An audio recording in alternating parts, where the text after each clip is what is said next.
First up, fist up. Shut up! One of our Golden Knights wants to transition into another sport, at least temporarily. We'll talk about that. Get into our Raiders.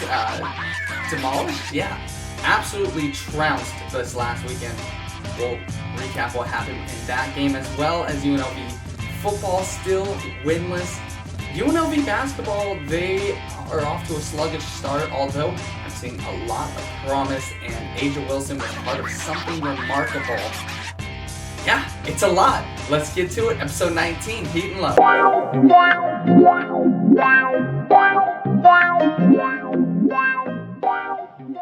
Well, before we begin, I got this new shirt for my birthday. It says Las Vegas Strong. It's a pretty dope shirt. So thank you, Mom, and my sister, Zora. Much appreciated. Let's get into today's news, starting with our Golden Knights. Actually, happy belated birthday to Marc-Andre Fleury, otherwise known as Flower. He turned 36 years old last Saturday, actually, November 28th, 2 days before my birthday. He's 10 years older than me. I'm 26 now. He's 36. So, and, again, he's been in the league since 2003, won a couple Stanley Cups with the Pittsburgh Penguins, and ever since the expansion draft, he has been a part of our Golden Knights. So he has a special place in a lot of our hearts. So just wanted to extend, a belated birthday wish to Flower. Okay, let's talk about our other goalie, Robin Lehner. He wants to take the cuffs off in hockey and transition maybe into boxing. So let me tell you what happened. Last Saturday, actually, on Fleury's birthday, there was a fight, boxing match. Now, again, it was the return of Mike Tyson, Roy Jones Jr., and, they fought. It ended in a draw, but I think a lot of people were talking about the fight that happened prior to that between YouTuber Jake Paul and former NBA star Nate Robinson. Jake Paul has fought once. Again, he's a YouTuber. In his first fight, he beat another fellow YouTuber. He was going after KSI. People want him to fight Conor McGregor. Actually, he did call out Conor McGregor for his next fight. But if you saw the fight, you probably saw memes and stuff. Nate Robinson got knocked out cold. I felt bad for him. He looked unprepared. He looked too aggressive. And so, that's what happened there. But I think, pertaining to our Golden Knights, Robin Lehner, so Jake Paul puts out a tweet after the fight saying, hey, who else is going to call out Conor McGregor? I'm doing it. He kind of put the invitation out for McGregor. So maybe that's his next fight. But Robin Lehner, our Golden Knights goalie, decided to respond to him and say simply, I would F you up. So, hey, is Lehner going to get in the ring with Jake Paul? I think it would definitely be interesting. Now, another hockey player from our rival San Jose Sharks, Evander Kane, he actually came out the next day and said, yo, Jake Paul, I'd wreck you. Easy to beat up guys with no experience and much smaller. August 31st, 2021, Vegas, we can see if you're really about that action. Hashtag your move. So Evander Kane put a date on it. He said, hey, I'm willing to fight you on this date. So again, we got a couple hockey players going after Jake Paul. Robin Lehner, hey, Vegas represent. I'd honestly, if we put someone maybe like a Ryan Reeves, who's the enforcer, I would see that. But Lehner, hey, if that's what you want to do, cool by me. I thought this was an interesting story and thought, I'd throw it in there for some fun. So maybe we'll see a Jake Paul versus Robin Lehner matchup. I have no idea, but I will definitely keep a close eye on that, see what happens. But we gotta focus on hockey. And hopefully Lehner's in the right mindset. The 2021 season is coming up within the next couple months. So stay focused on that, Lehner. I guess, hey, be like Evander Kane then. Put a date on it. Maybe that'll solidify things. And until then, man, I don't know. They let him go at it at hockey, so he's like, I'm gonna f you up, Jake Paul.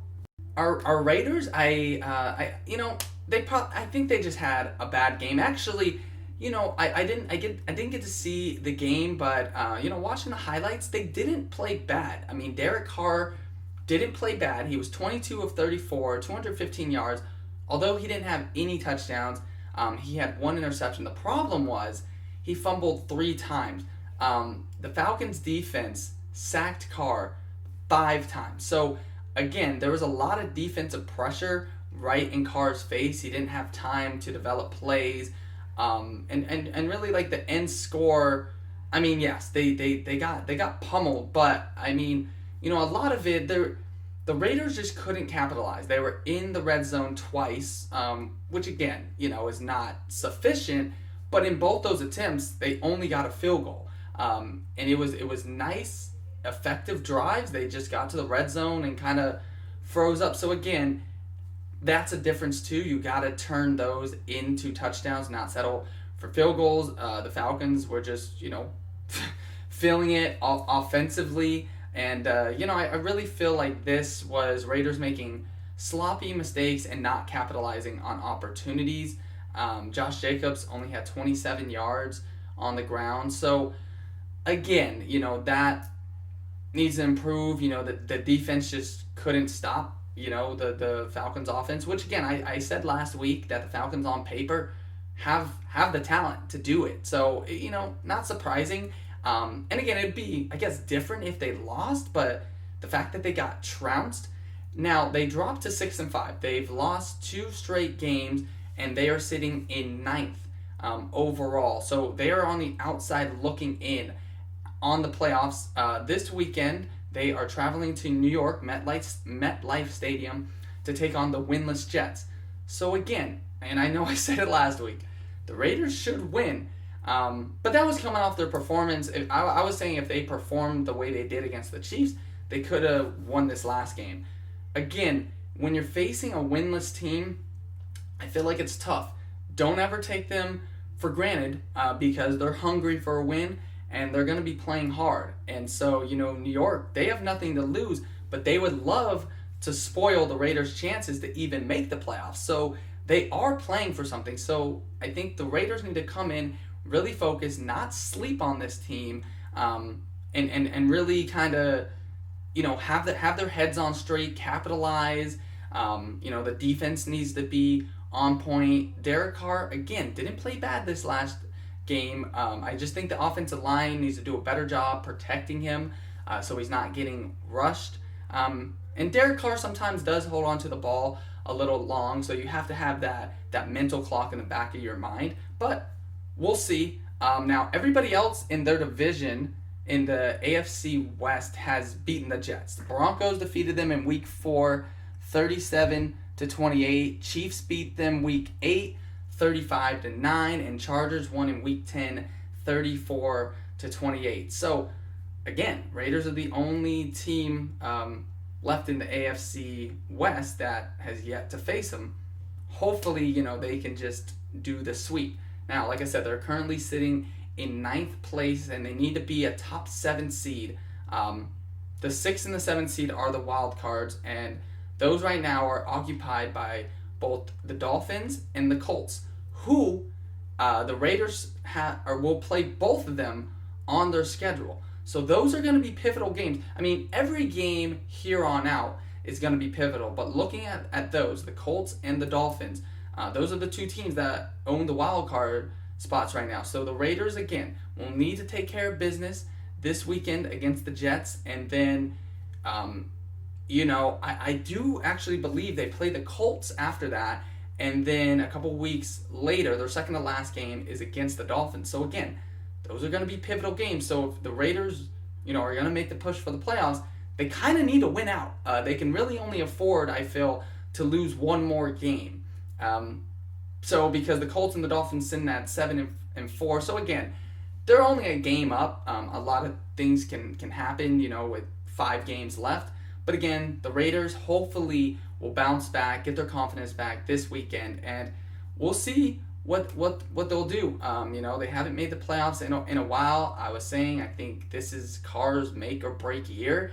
I think part of that is if he doesn't make the playoffs, they might be looking elsewhere for a quarterback.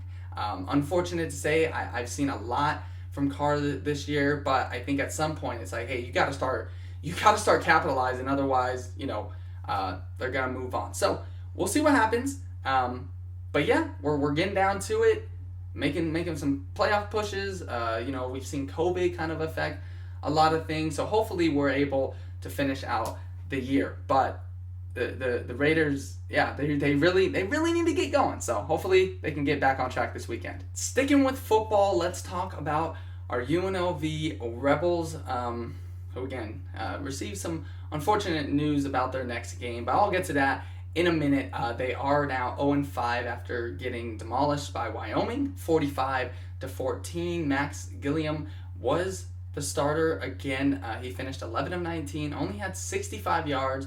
Zero pass touchdowns. He did have one rush touchdown and an interception. And then freshman quarterback Doug Broomfield got his first playing time of the season. He was 4 of 8, 93 yards, one rush touchdown. So again, he's more of an athletic quarterback, residing out of Los Angeles, California. Charles Williams, similar to Josh Jacobs, the running back for the Rebels, had 24 yards, so wasn't a good weekend for Vegas running backs. And so, that didn't help. Wyoming's defense also had 4 sacks, 3 of them by linebacker Chad Mumba. UNLV's defense gave up 17 points in the first half and another 21 in the third quarter. So not great, obviously. That has to get fixed, and again, that really needs to get fixed. Because it's just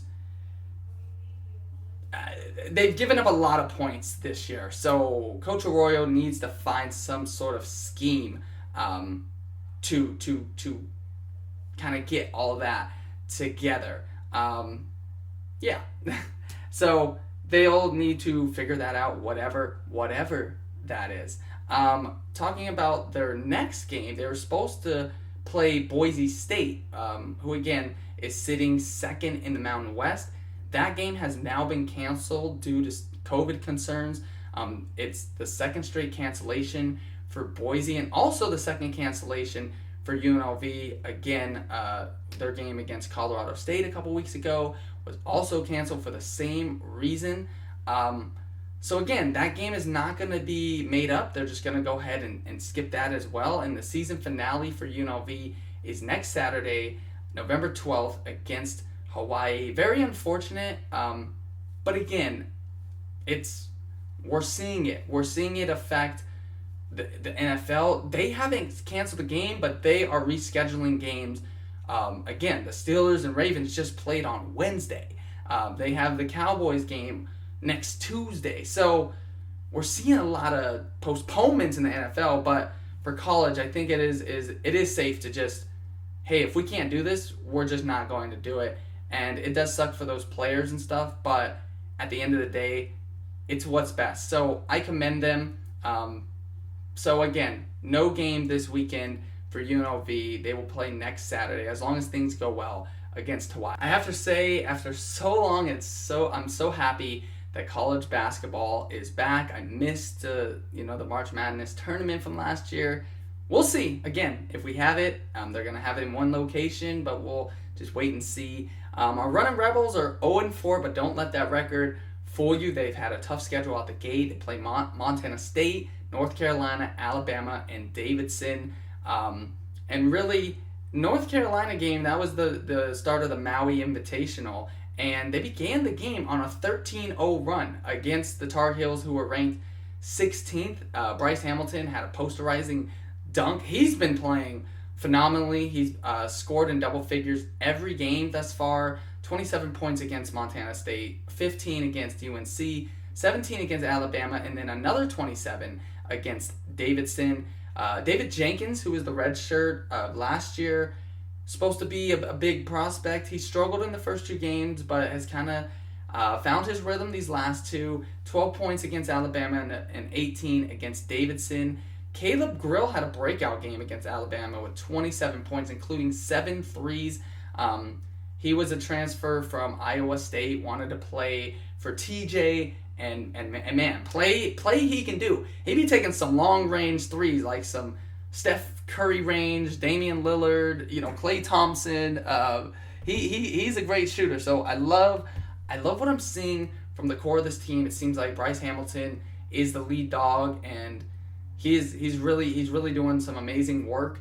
Again, their game against Alabama, they had a fast start too, and the game was tied at 38 at half, and then Alabama outscored them, beating them by 12. Davidson was really kind of their closest matchup yet. They were actually trailing by 12 at half, and then rallied in the second half, just ticking away at the lead, chipping away, not ticking away. They were just chipping away at the lead, and they ended up losing by 4, but they got within 3. They just, again, it kind of was a free throw game at the end, hoping for some misses, and Davidson just was making their free throws. But I love the fight. I love the camaraderie. No one's hanging their heads. They're all positive, so I'd love to see that from them. Their next game, they travel to Kansas State, who is sitting on 1-2 on the year so far. Not your typical Kansas State team. Actually, they play them tomorrow at 5 p.m. They won their first game against the University of Missouri Kansas City, and then lost, or they actually lost their first 2 games, won their last game, but the first 2 games were against Drake and Colorado. Now UNLV has 3 more games before they begin conference play. Kansas State tomorrow, Eastern Washington, and then Pepperdine. And then they'll begin conference play against Wyoming. So I'm excited about what I'm seeing. I think there's a lot of promise there. I think TJ has these guys playing at the right level, especially with a lot of new faces. If we can keep them together, I could see this team competing definitely for a Mountain West Conference title. So, hey, Rebels, keep balling it up. Bryce Hamilton, he out there looking like James Harden. That left hand just like, woo! I'm like, man, okay, I see you. Last story. I know this has been one of the longer episodes, but I just want to throw this in there. Asia Wilson of our Las Vegas Aces has made the Forbes 30 Under 30 list. Now, this list comprises of the 30 individuals that are winning on and off the field. She's only 24 years old and will be entering her 4th year in the league. And so I thought this was something remarkable that she is a part of. In her 3 years, she's already taken the Aces to the finals, and she's amazing. Another left-hander. Shout out to all the left-handers out there. I just love what she's done for the community. She always plays with infectious energy, and she always has a smile on her face. She just brings so much joy to the game. And I love to see that, and I love that she's part of our Las Vegas Aces. And so just an incredible story. I thought, I want to throw that in. Actually, the draft lottery for the WNBA is today, so we're going to find out which draft pick our Aces are going to have. Again, they're going to get Kelsey Plum back, possibly Liz Cambage. So I will keep you updated on which draft pick they'll have and who they're going to draft. I don't know what position they're going to get. I would think maybe a guard or a shooting guard, maybe a small forward. Because we do have De'Erica Hamby, obviously Asia. If we get Liz back, those are 3 solid, kind of power forwards to centers. Angel McCautry brought in a lot, but she's more of a hybrid small forward. Maybe can play like a power forward. But anyway, I will keep you updated. Thought it was a cool story. Wanted to add that in. And with that, we are all done for the week. It's the beginning of December. Starting to feel a lot like Christmas, we're 21 days, exactly 3 weeks from today. Santa will be coming to your house to deliver some gifts, and I hope you get everything that you wish for. With that, I like to say thank you so much again for everything, for sticking around through 19 episodes. All the credit goes to you. You're the reason why I keep producing these. So I appreciate it. I will see you next week. Until then, take care.